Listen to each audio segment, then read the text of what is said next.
हा सर, नमस्कार सर. नमस्कार मॅडम, नमस्कार. दुसरं मला खूप बरं वाटतंय त्याच्यानंतर. येस. काल मी बीपी चेक करून आले, बीपी नॉर्मल होतं. ग्रेट. अजून लेटेस्ट मध्ये मला एकदम आता 64व्या वर्षी स्ट्रेसमुळे डायबिटीस झालाय. ओके. तर म्हणजे त्या इच्छेमध्ये माझी इच्छा आहे की ते विदाऊट औषध कमी व्हावं, कारण फॅमिलीमध्ये नाही. हं.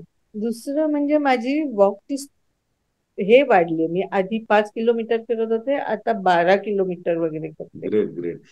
दिवसातनं दोनदा करून 12 ते 15 किलोमीटर मी वॉक करायला लागले आता. ग्रेट. म्हणजे ग्रेट. त्याप्रमाणे एनर्जी वाटते. आणि येस. आतापर्यंत असं होतं की मी सांगितलं, एक गोष्ट शिकले मी, की मी कधी पैशाला महत्व दिलं नाही, नात्यांना महत्व दिलं. येस. पण आजच्या क्षणी मी पैशाला पण महत्व द्यायला असते. ग्रेट. मनी अट्रॅक्ट्स मनी, हे मला तुमच्यामुळे कळलं. आणि त्यामुळे माझ्याकडे कधी पैसा जमा नाही व्हायचा, मी नाती जमा करत होते.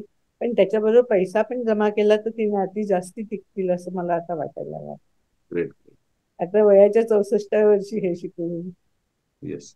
Thank you madam. ही परमेश्वराची कृपा आहे की तुमच्यासारख्या इतक्या अनुभव असणाऱ्या व्यक्तीला पण माझ्या शब्दातनं काहीतरी नवीन भेटते, तर ही सगळी त्याचीच कृपा आहे युनिव्हर्सची.